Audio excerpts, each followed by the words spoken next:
Hi எல்லோருக்கும் வணக்கம். Welcome to உங்கள் நான் கமல் ஹாசன்ஸ். இந்த வீடியோவில் நம்ம கமல் சார் பற்றின ஒரு புதிய தகவல் தான் டிஸ்கஸ் பண்ண போகிறோம். ஸோ வீடியோக்குள்ள போகிறதுக்கு முன்னாடி நம்ம சேனல் நீங்கள் வந்து புதுசாக இருந்தீங்க அப்படின்னா கண்டிப்பாக சப்ஸ்கிரைப் பண்ணிக்கோங்க. வீடியோ மறக்காமல் ஒரு லைக் பண்ணிக்கோங்க. இப்போ நம்ம வீடியோக்குள்ளே போகலாம். ஸோ கமல் சாரோடைய பயங்கரமான ஒரு ஃபிலிம் அப்டேட் தான் இது. ஸோ இது வந்து ஏற்கனவே நம்ம பேசிக்கிட்டே தான் இருக்கோம், பட் இட்ஸ் நாட் ஹேப்பனிங் அப்படிங்கிறது தான். அதனால் நான் உங்கள்கிட்ட சொல்லாமல் இருந்தேன். பட் இன்றைக்கி ஒரு சில ஹிந்தி ரிவ்யூவர்ஸ் வந்து பார்த்தீங்கன்னா இதை கன்ஃபார்ம் பண்ணுறாங்க. ஸோ அதனால் இது சொல்லலாம் அப்படிங்கிறது தான். பட் இன்னும் ஐ எம் நாட் ஷுவர், அஃபிஷியலாக எதுவும் இல்லை.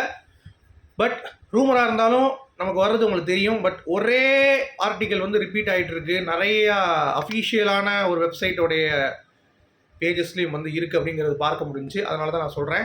ஸோ சல்மான் கான் கமல் சாரோடைய பீரியாடிக் ஃபிலிம், அதாவது ஹிஸ்டாரிக்கல் ஃபிலிம், ஃபேண்டசி ஃபிலிம் என்னன்னு சொல்கிறாங்க. அது பாஸ்ட்டு ப்ரெசண்ட் அப்படின்ற மாதிரி இருக்குமா.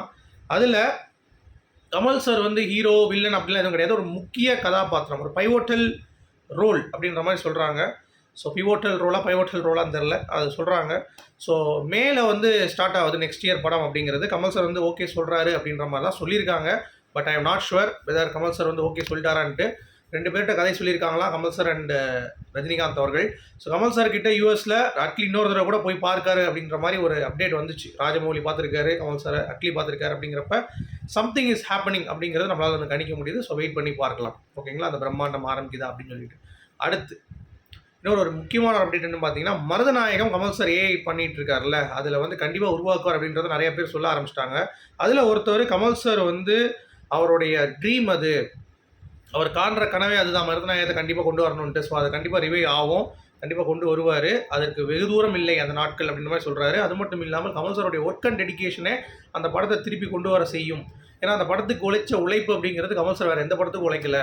ஸோ அந்த படம் கண்டிப்பாக வந்து உருவாகுன்ற மாதிரி சொல்கிறாரு. இன்னொன்று வந்து பார்த்தீங்கன்னா கார்த்தி அவர்கள் இருக்குல்ல, ஏன்னா அதை பற்றின நியூஸ் வந்து ட்ரெண்ட் ஆகிட்டு இருந்துச்சு. கமல் சாரை பற்றி மருதநாயகம் டைமில் சாவு சீரியல் தான் வந்து பார்த்தீங்கன்னா ஆர்ட்.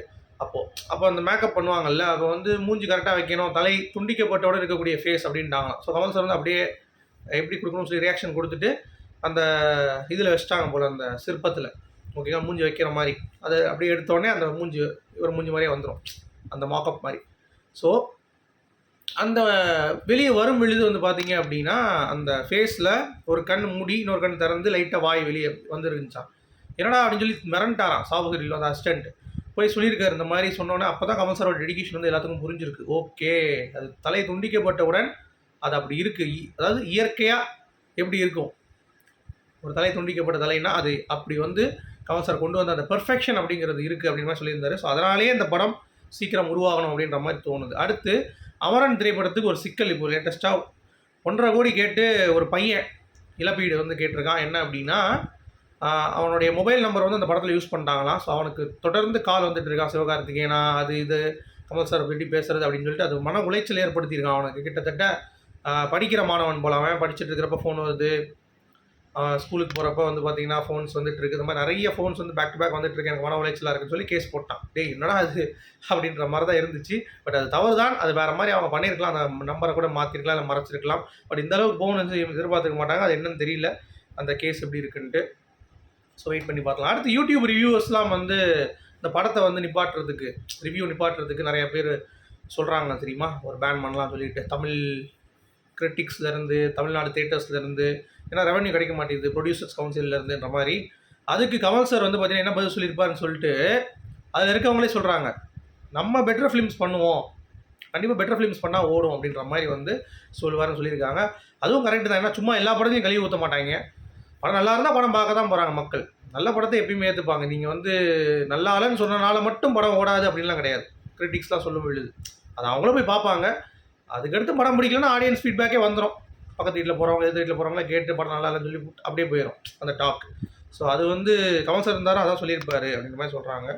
ஸோ வெயிட் பண்ணி பார்க்கலாம். அடுத்து விஜய் அவர்களை எதிர்ப்பதற்கு கமல் சாரை திமுக பயன்படுத்த திட்டம் அப்படின்ற மாதிரி ஒரு தகவல் வந்திருக்கு. எந்த அளவுக்கு உண்மைன்னு தெரில. ஏன்னா கமல் சார் வந்த பிறகு தான் தெரியும் இங்கே என்ன நிலைப்பாட்டில் வந்து இருக்கார். ஸோ எப்படி பிளான் பண்ணுறாரு, மக்கள் நீதி மையத்தை எப்படி கொண்டு வர போகிறார் அப்படிங்கிறது தெரியல. ஸோ இது வந்து ஒரு நியூஸ் தான், ரூமர் தான். பட் வெயிட் பண்ணி பார்க்கலாம். அடுத்து சிவகார்த்திகேயன் அவர்கள் கமல் சாரை வந்து பார்த்தீங்கன்னா மொதல் அப்ரோச் பண்ண முடியாது. ஐயோ இவர்கிட்ட பேசவே முடியாது, சினிமா பற்றி ஏதாவது பேசினா எனக்கு தெரியாது, நானே ஒரு லூஸ் அப்படின்ற மாதிரி பயந்துருக்கார் அப்புறம் நான் கொட்டுக்காளி அப்படின்னு சொல்லி ஒரு படம் பண்ணியிருந்தாங்களா, அதை பார்த்துட்டு அவரே கூப்பிட்டு ஆஃபீஸில் கூப்பிட்டு நீங்கள் இந்த மாதிரி படம் எடுக்கிறதுல உங்களை நான் பாராட்டுறேன், இதெல்லாம் வந்து பயங்கர ரிஸ்க் வேணும், நல்லா பண்ணியிருக்கீங்கன்னு கேட்டோன்னே அப்போ தான் எனக்கு அப்பாடா நம்மளும் வந்து ஒன்று பண்ணியிருக்கோம் அப்படின்ற மாதிரி ஒரு விஷயம் தோணுச்சா. அது மட்டும் இல்லாமல் சத்யராஜ் அவர்களுடைய ஜப்பானிய கல்யாணம் படத்துக்கு தான் அவருக்கு 1 லட்ச ரூபா செக் வந்துச்சாங்க. ரொம்ப புகழ்ந்து சொல்லுவார். இன்டர்வியூ இப்போ ரீசெண்டாக கூட சொன்னாங்க, எனக்கு 1 லட்ச ரூபா முத சம்பளம் கொடுத்தது கமல் சார் படத்தில் தான் அப்படின்ற மாதிரி. ஜப்பானில் கல்யாண ராமன் வேறு லெவலில். ஸோ உங்களுடைய கருத்துக்கள் சொல்லுங்கள். மீண்டும் நாளை இன்னொரு சூப்பரான சந்திப்போம். அது வரைக்கும் கொடுப்பேன்.